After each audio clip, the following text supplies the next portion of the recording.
Hey guys, welcome back to my channel, or welcome if you're new here. If you're new here, hi, my name is Sarah, and I make a lot of special effects tutorials, mostly around Halloween. I also do some beauty tutorials and like reviews and such, as I have today, and a little bit of DIY in between. So for today's video, I finally got around to actually getting the Colourpop No Filter Concealer. Because I don't wear foundation or concealer for that matter, I thought it would be kind of fun if I got this and used it more for a makeup look, like a cut crease, for example, like I have today. So I did use this in this tutorial, and I hope you guys enjoy this video, and if you do, give it a thumbs up if you'd like to, and subscribe down below if you haven't already. I am actually on my way to work pretty soon, so I will be wearing this for quite a few hours, so I will probably, if I can remember to check in at the end of the day, then I'll let you guys know how it held up on my eyes, if it creased or anything like that. But yeah, so if you do want to find out how to do this tutorial, then just keep watching. So for the duration of this tutorial, I will be using my Kat Von D Pastel Goth palette, but to start off with primer, I'm going to be using the NYX Jumbo Eye Pencil in Milk, and mostly just blending that into my crease and only slightly onto my lid. Then coming in with Dope on a fluffy blending brush, I'm putting that into my crease and obviously just blending it out. I'm definitely focusing this more above the crease as well versus on my lid, because I'm actually going to be covering that later. And wiping my brush off and continuing on to blend till it diffuses into my skin, as much as a purple can, right?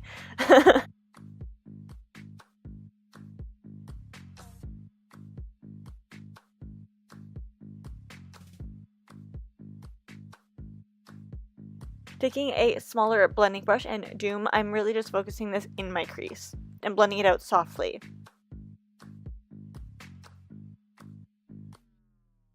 And then here we are, the main attraction, the concealer. I'm applying this with a dense, rounded off packing brush.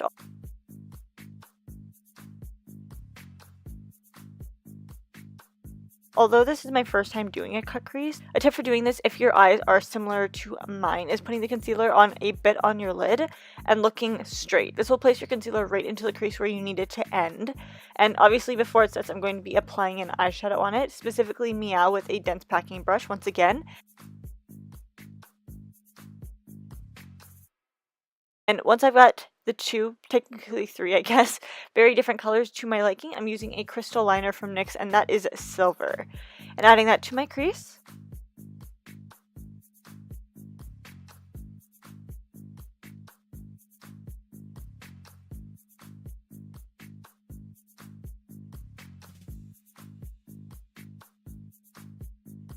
I'm also using a purple liner to bring the look better together on my waterline.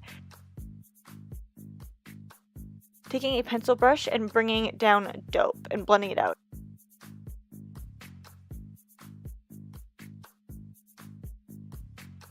And then topping it all off with the mascara.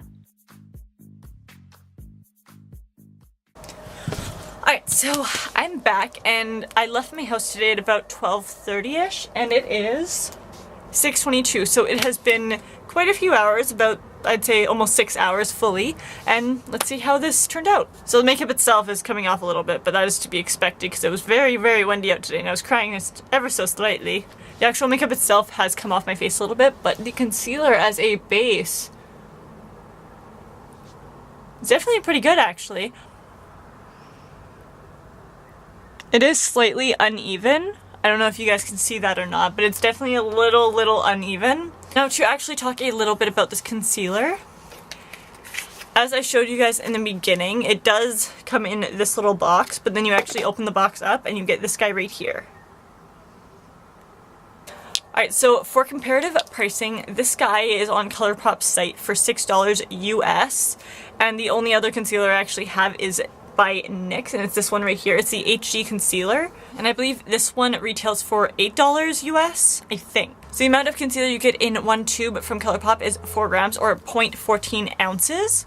But for NYX's HD concealer, you get 0.11 ounces, which is 3 grams. You get 1 gram more in this guy than you do with this one, and like I said, this is 8 and this is 6. And the coverage with this is honestly pretty good. I did show it in the actual tutorial itself, so you will either have seen that already or you will see it pretty soon, but it's actually decent coverage. I mean, I only did put it over a little bit of eyeshadow, but it definitely went over there super easily, and it was easy to blend out as well. One thing I forgot to mention, just in case anybody at all is wondering, my shade is Fair Neutral. So the claims are as follows. Our lightweight, creamy concealer was formulated with soft, blurring pigments to give you a crease-proof, matte finish, no filter needed. a fair neutral with cool undertones, recommended for all fair skin tones. It is definitely creamy and it is pretty damn lightweight, I would say. Like, I can't even actually feel that it's on my lids, and I don't think I was even able to this morning. And as I said, it didn't crease on my lids, but I think it did wear down ever so slightly with the color on top of it. So it is a little bit patchy, but I don't think you'd notice that if you were actually like setting it with a translucent powder, but it's because I set it with a colored eyeshadow. But definitely comment down below if you have actually used this and your thoughts on it. And although with the last claim that it is matte, I obviously didn't exactly get a chance to see if it was going to be matte or not, because before it was actually drying, I did add an eyeshadow onto it. But that is it for today's video, and I hope you guys enjoyed. Bye!